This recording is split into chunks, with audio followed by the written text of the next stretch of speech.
welcome to Therabytes, where we bring you bite-sized episodes, each one a piece of the puzzle that helps to explain the therapy world, the research behind it all, and how it relates to families. My name is Dr. Dana Poole, physiotherapist and clinical lead at the Healthy Strides Foundation. It is my privilege to be hosting this podcast, one that is directed for families of children with neurodisabilities. We hope to be able to answer some of your questions through this format. To help us navigate our way through these big questions, we have the lovely, the one and only Kate co-hosting this podcast. Welcome, Kate. Thank you, Dana. It's such a privilege to be here chatting with you today. Oh, it's so nice to have you, Kate. And as everyone who has been listening to Therabytes before would notice, that Kate is a very different name to Narratia. Very different. It is, and Narratia was so grateful for the time that Narratia spent with us in the first 20 episodes, really giving her perspective and lived experience into this area. And now we have you, Kate, to be able to help us to navigate through this world once again. Big shoes to fill. She was really lovely, but I know that you can do it as well. I know you're very, very capable, and you always have such big questions for me. I do. So let's just record it and let's just share it with everyone. I think that's the whole idea of this, right? I think that's a great idea. So let's just let everyone know a little bit about you, and I'm sure they will as we get through more of the podcast series.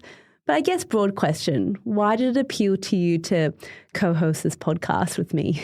Well, as you said, I have a lot of questions. So, I guess if I'm thinking them, I'm sure other families are thinking them. So we have a little man who is 5 now, and we access therapy for him, our family does, and so we're forever coming up with different scenarios, different questions, different things. And so, I think this is a perfect fit, really. That is so cool. And I think there's so much in that, and I'm sure you'll realise that as well, the more we chat, how much knowledge you have gained over 5 years. Yes. And what you have learned, and we hope to be able to share that with everyone. But also as he grows and as your family grows, there's more questions that come up. It's always going into a bit of the unknown, but hopefully we can do that together, right? Absolutely. Yeah, that's really cool. Well, I'm glad you are here.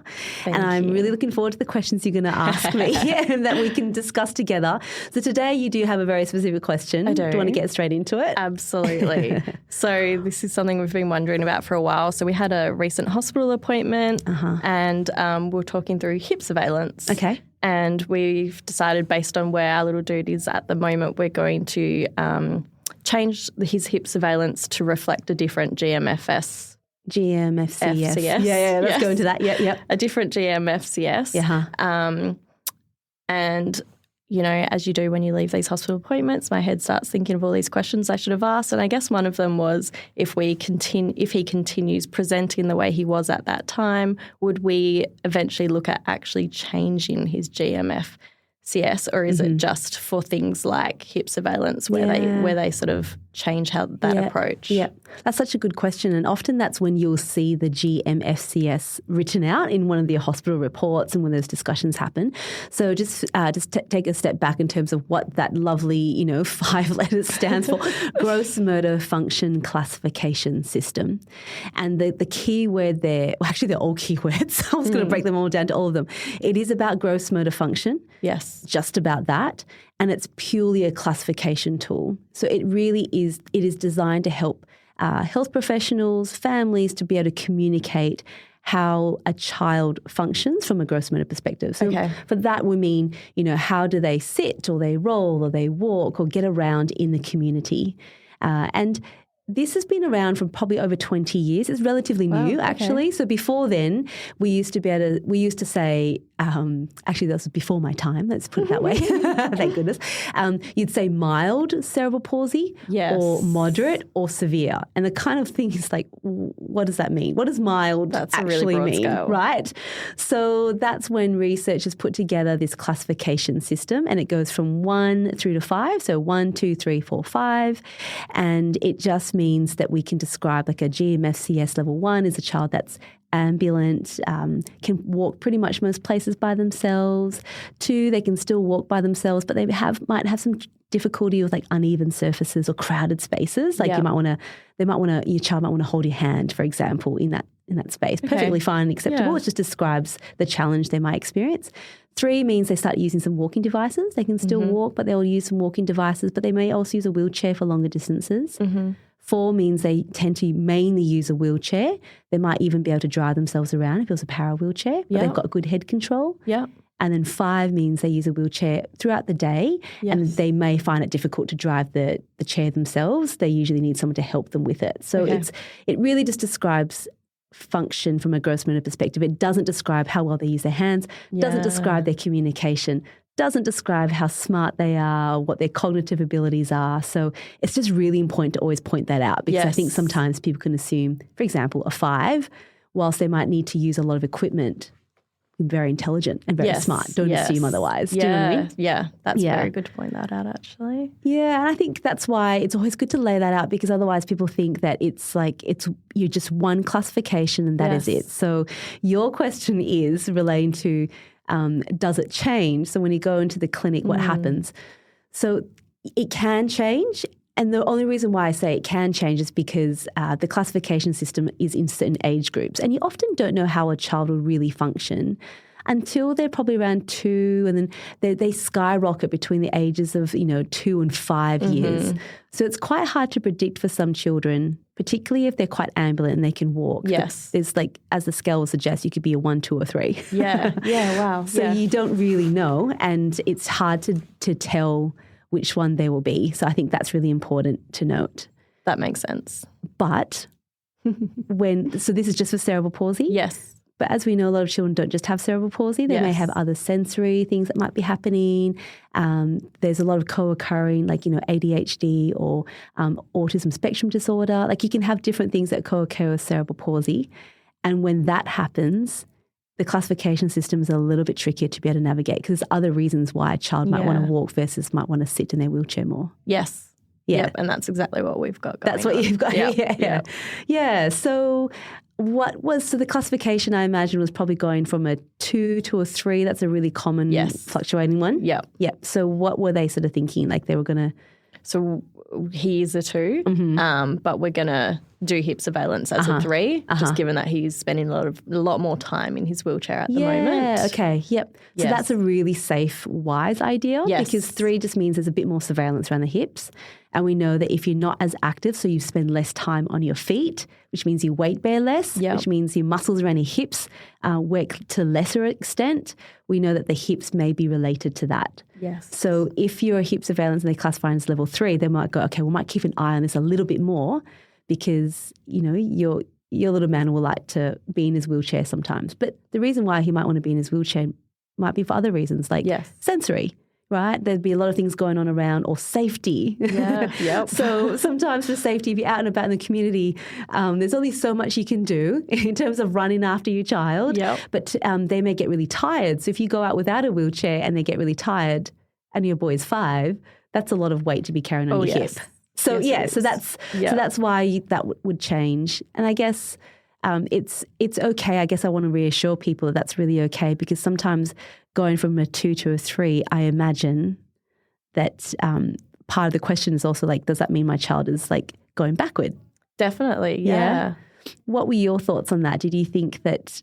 I think I was lucky enough to have some good context behind what they were doing. So I was grateful for the decision, and I understood it and appreciated it. But definitely it did get me to think, is this a regression? And is this potentially something we might be looking at in the future of him being classed as a 3 overall? And not just in terms of hip surveillance. Yes. Yeah. However, if this conversation had have happened when he was 2, I think I could have absolutely spiraled, and definitely it might have caused me a bit more distress back then. Yeah, and that's such a good reflection too, isn't it? Because you do pin a lot of hope into what, you work so hard in therapy to make those gains. Yes. And when it feels like that number pops up, which it tends to pop around 2 years of age, that's when it's more valid to be used.